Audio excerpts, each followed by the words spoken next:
Hello and welcome to the Fastlane Car. Today is a very interesting video because behind us is the 2014 BMW i3, our 2014 BMW i3, and we're going to jailbreak it, or is it code it? You see, the US spec i3s have an interesting design feature. In order for BMW to classify this as an all-electric car, even though it has this little itty-bitty 650cc engine, they had to limit its potential here in the US.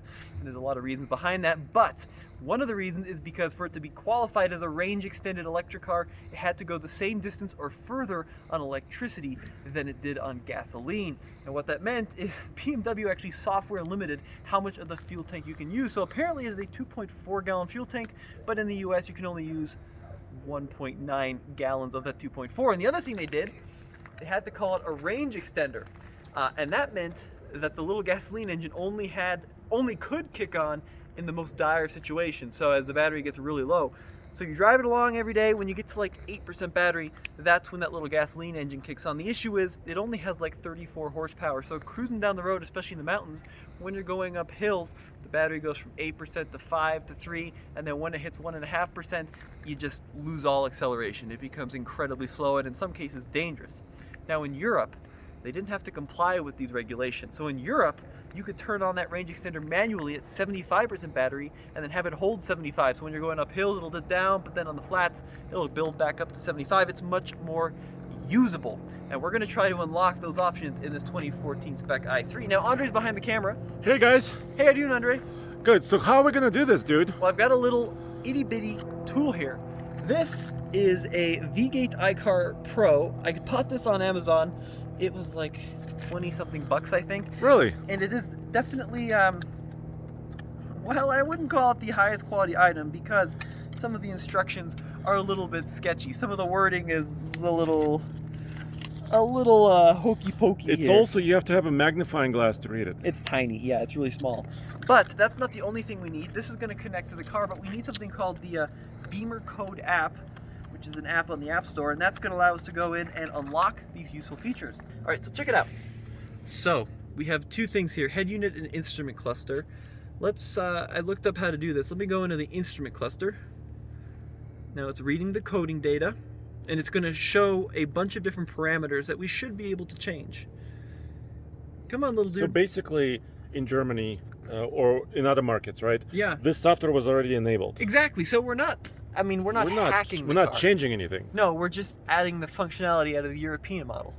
So we're kind of, that's why I think jailbreaking is another term you could use. It's a good term, yeah, I think you're right. Okay, so here we go. Increase electronically limited fuel capacity. Let's go ahead and make that active.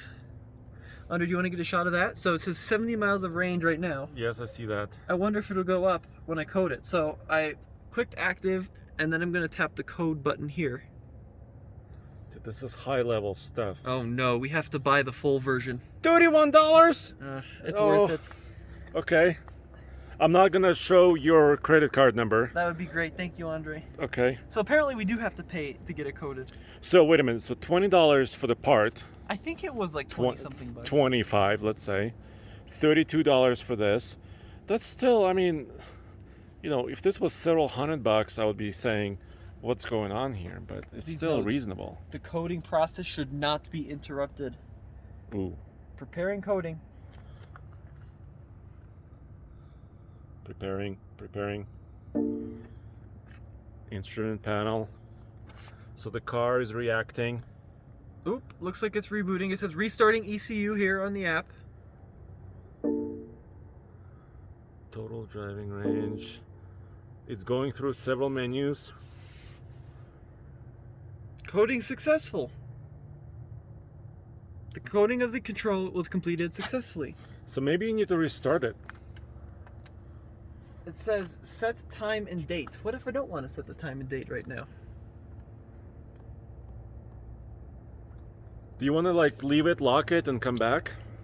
All right, well now it's saying on the full tank 34 miles, but it definitely worked. I mean, our control panel's back up and running. The check engine light's on just because I have it on Accessory mode? accessory mode. So maybe that'll take some time to work, but let's try the next coding opportunity here. And that's going to be with the head unit. Okay, let's see. Of course, we're right next to an airport, and Yes, I do apologize everybody's flying above us. for the airplane noise here. 50%, 62%. I would bet you we would need to restart the car. I think you're right, but let's try this one out. Apparently you have to code every option. So if we look on the head unit options, if we scroll down, range extender menu. Okay. So there's a separate menu. Clearly it says not active.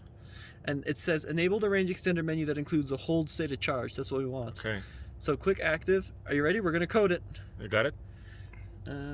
Yep. Important note. Okay, now it's doing it. Preparing.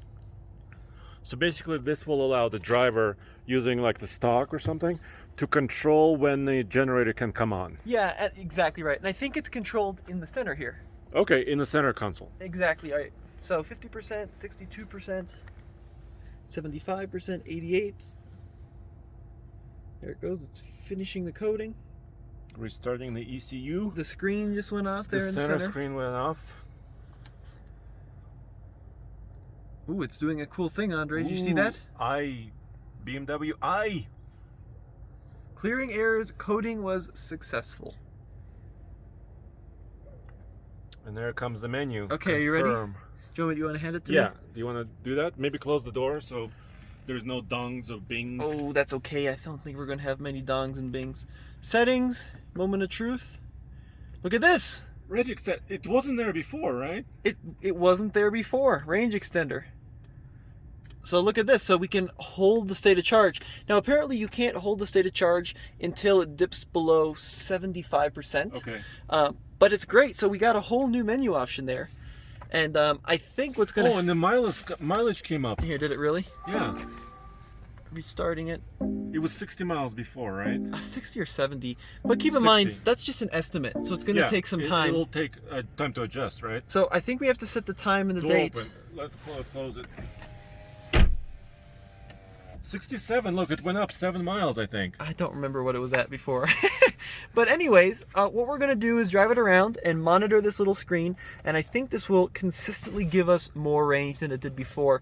And the reason that number is not really to be believed is because it fluctuates up and down constantly. With fuel levels. Yeah, depending on how you're driving and how cold it is.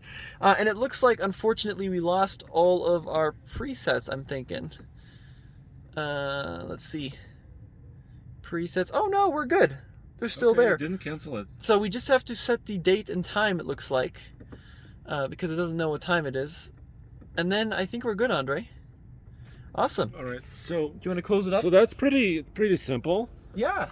So maybe we'll do another update once we drive it around for a while. Yeah, so I'm going to set the date of time, and then we'll have to, I think that's a good idea, to do one more, letting people know how it went and, Yeah.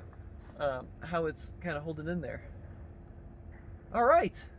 Well, Andre, is that a wrap? I think that's a wrap. That's a pretty cool thing that we just did. So we made the car more useful with just a couple of unlocks of hidden software that, because of regulations and other concerns, was in there. So now we have kind of a European spec car. Whoa! That car is still very quick. Yes, we did not gain any power by doing this, but it's really cool. All right, thanks for joining us. As always, go back to tflcar.com for all the latest news, views, and real-world car reviews.